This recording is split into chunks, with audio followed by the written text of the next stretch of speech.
What is up, everyone? Brandon First, aka First Report. It is Wednesday, October 28th, 2020. It is something I'm rolling out, a little new, something I'm calling First Thoughts. Obviously, first with an E if you follow me. And it'll just be things I'm hopefully get it out daily, or at least 2 or 3 times a week. Pretty much just my thoughts, quick little hits on here on YouTube or however you are watching this. Just quick little videos. This one will be a little longer. There's a lot to get to on this one, but as baseball ended, of course, last night, it's going to be a bit of during the week, Mondays through, or at least Tuesday, Wednesday, and Friday are going to be pretty bleak in the sporting scene. Obviously, Saturdays and Sundays will be full of football, but during the week, we normally have NFL we normally have the NBA or the NHL to kind of break up while we wait for the weekend of football. That's obviously not happening. Those leagues, look, they went longer than they were supposed to. They're not going to start up at their normal time. So just something we have to deal with.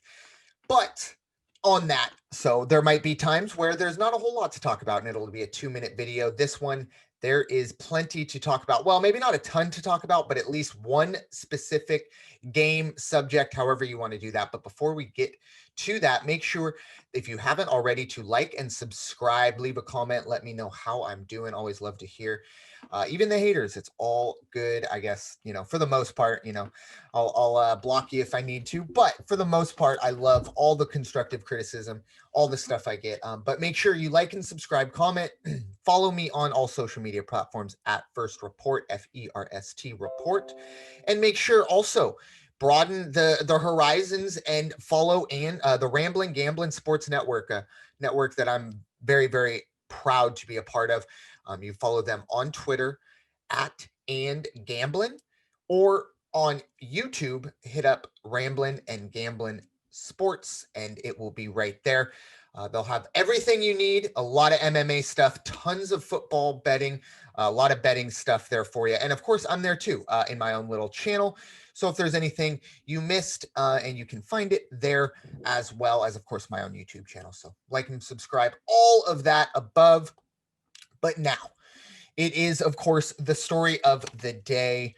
Last night, the Los Angeles Dodgers break a 32-year drought and win the World Series over the Tampa Bay Rays in a game that, obviously, Game 4 will be remembered as the crazy game, the Randy Arozarena game, the drop ball here and there. That game will be crazy.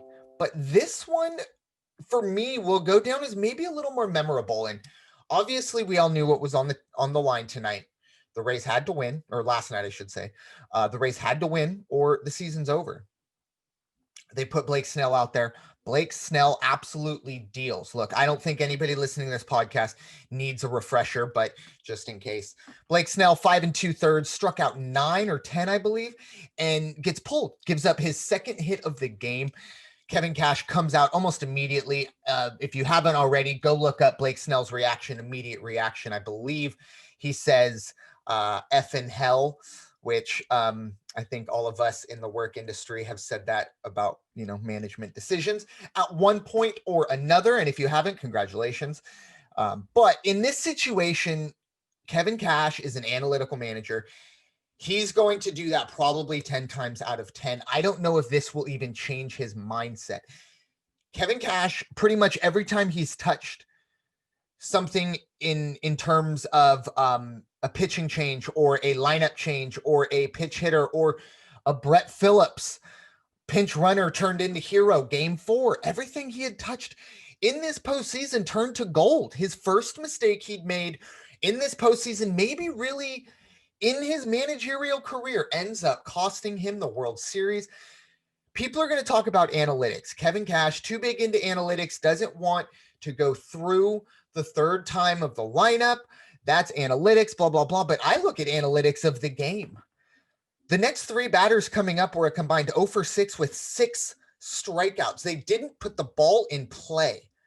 Okay, if Betts and Muncy the last time up hit long fly balls or hard hit plays that needed a great defensive play, okay, I'll hear you on that. But Blake Snell didn't allow the top three hitters for the Dodgers to even put the ball in play in their 6 at-bats. So that should be analytics that takes, I would say, first and foremost. Now, John Smoltz did bring up a interesting point on the telecast. I will go on record as saying I really enjoy John Smoltz 95% of the time. There are things, but hey, if I enjoy 95% of the things that come out of your mouth, you are very, very blessed. I'll say that right now. But he brought up that it's not necessarily for a lot of these managers and pitchers these days. We hear, some of the older baseball fans talk about, oh, back in my day, they didn't have bullpen guys, and that's fine. You're right. That is correct. The game has changed. If you want to blame anybody, Tony La Russa is probably the main one. And then there are plenty after. It's a copycat league, just like any others. But in this situation, it's the mental fatigue that John Smoltz had brought up, that Blake Snell, and I don't believe this for a second, but I think this is the analytical mindset for managers that rely heavy on analytics, is third time through the lineup, your mind can't do it. It's like taking a third AP test of the day, or running a third mile in, I don't know, whatever you want to equate it to. In that sense, it's the mental anguish or the mental stress that it puts on. And I understand that. I mean, I'm not going to sit here and say, oh, I was a pitcher and compare myself to Blake Snell, but I pitched at a time and I never got anywhere near a pressure point. But it is a situation where you do every single pitch, you have to focus 100%. And I can only imagine on the World Series, every single pitch where your team is relying on you, the pressure pack situation. However, it was the wrong call. There's no doubt about it. Kevin Cash owned it. He understood that there was going to be criticism immediately. He understood it. So he will wear this one for a while. I still believe Kevin Cash is the best manager not named Madden.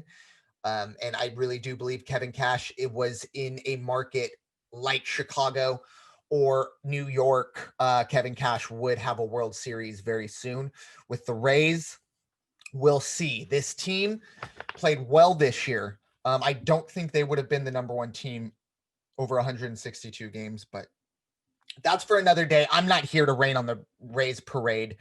There's definitely more to get to. And when I talk about the memorability of this game, the memorability of this game, it is because of what happened. Obviously, after Snell came out, then, the Dodgers go up 2-1. I think most fans kind of, realized, okay, here we go. Once you kind of kick the hornet's nest and pull the starter, those big boys on the Dodgers are going to start swinging the bat. And that's exactly what happened. Anyways, the real craziness started, I believe, top 8, when Joe Buck, a rather somewhat innocuous statement, just announced, hey, Edwin Rios is at third base. And the Dodgers do a lot of switching. They're the only team I've seen this season, maybe ever, that sacrifices their DH in the 8th and 9th innings. That's a strategy, obviously, they use with the lead, not expecting to have to deal with the pitcher batting in the extra innings, but that's a strategy they've employed. However, Justin Turner never came up in the bottom of the 7th, never had any indication that he was struggling, and you don't pull out a guy like Justin Turner, no matter what the score is, in a game-clinching World Series, a guy who's done everything for the Dodgers. So it was interesting, but for whatever reason, personally, myself, I never expected this to be the case. And of course, this being him being pulled out for COVID reasons. And now, give me one moment. I have this written down. Just the timeline of pretty much how this happened. And this is from kind of, I guess, filling in the blanks. Tom Verducci, Ken Rosenthal, they're all kind of saying the same tune, but just filling in the blanks. And this is kind of the short version of it. But so Justin Turner's test from Monday. So the 26th, the day before game 6, did not arrive or was not, they did not know about the result of that positive test. He had a positive test from his Monday test, but they were not notified until the second inning of Tuesday night's game. But we'll get to that. I'm going to get through the facts and then the opinions will come. Okay. That came in the second inning. They saw that positive test. They did not pull Justin Turner. What they did is they expedited Justin Turner's Tuesday test. So the test he had taken the day of game 6. They expedite that test. It comes back positive. Then they know we do not have a false positive case. Obviously, that was notified. They were notified of that in the bottom of the 7th. When Justin Turner was essentially sequestered, he was taken, told, hey, come down here, not told anything, as far as I can tell, for 10, 15 minutes. A lot of confusion.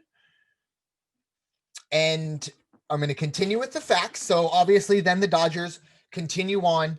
They win the World Series. Big, celebration.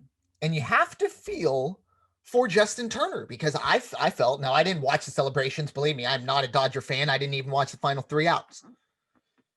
But you have to feel for the guy, Justin Turner, who has put a lot. I mean, he's been through a lot. If you don't know the Justin Turner story, please look it up. I'm not going to bring it all up here, but he's been a mainstay with this Dodger team. I think he deserved to celebrate just as much as Clayton Kershaw. Now, I know obviously those things happen, but once again, just sticking with the facts here.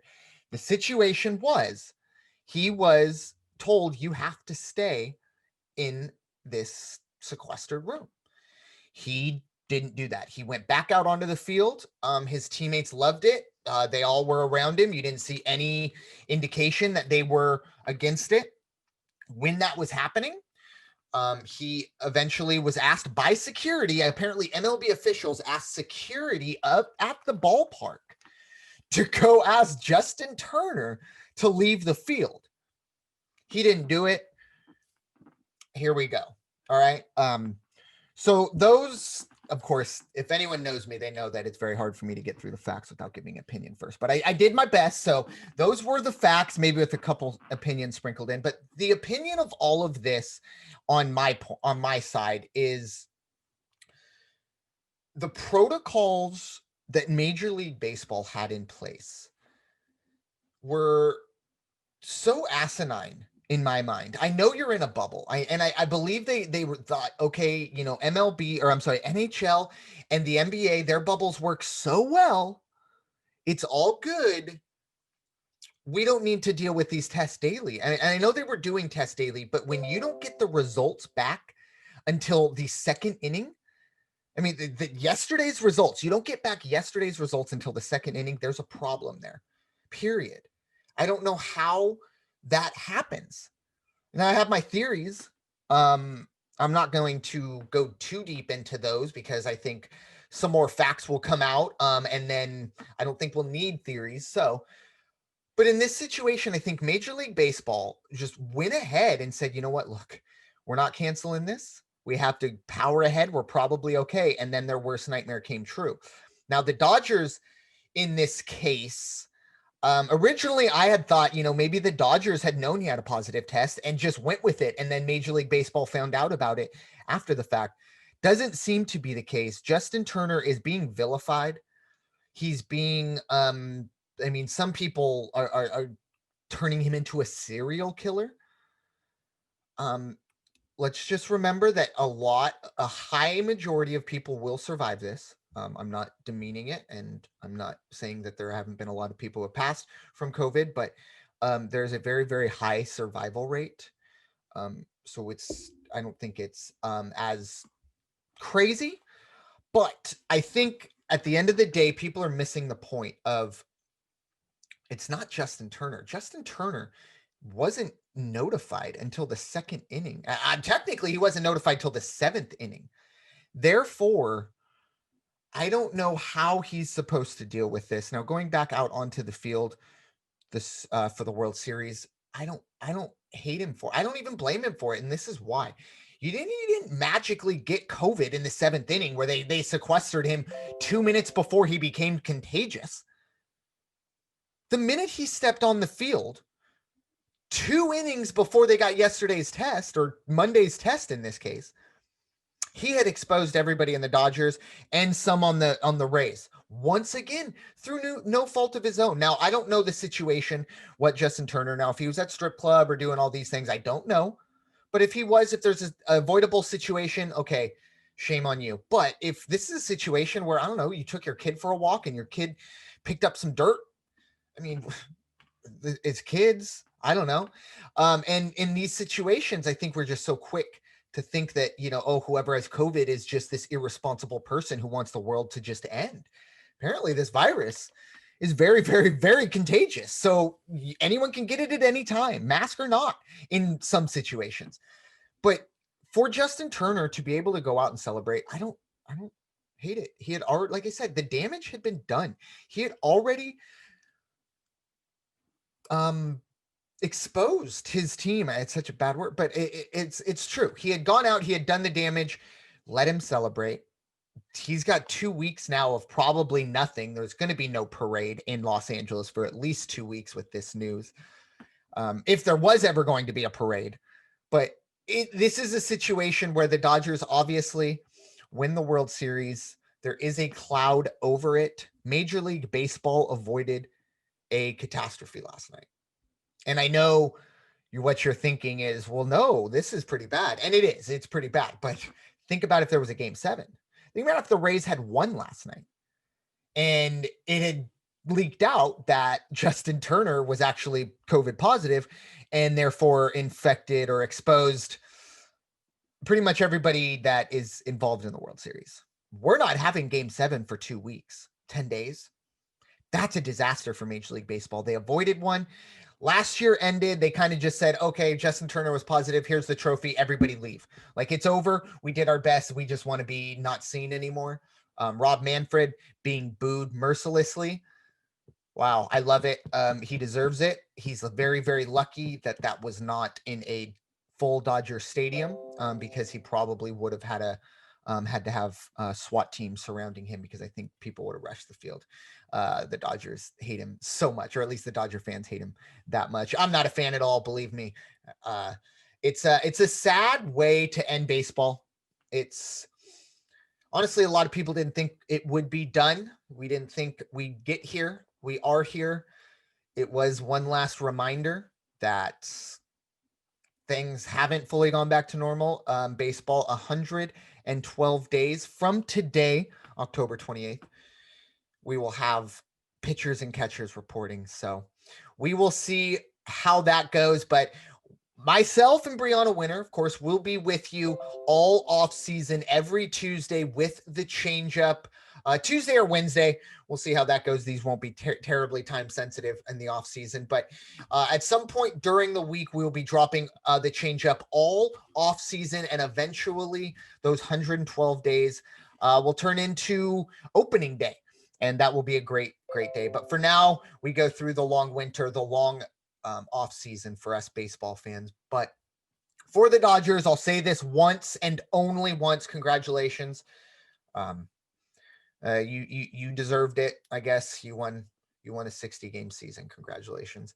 Definitely congratulations go out to the Tampa Bay Rays, who played their tails off, and unfortunately, for a terrible managerial decision, do not get a chance to play in game 7, whenever that would have been. But thank you all so much for listening. My name is Brandon Ferst, aka Ferst Report. Now, this is a time when I go tell you to wash your hands and stop hating everybody. Take care.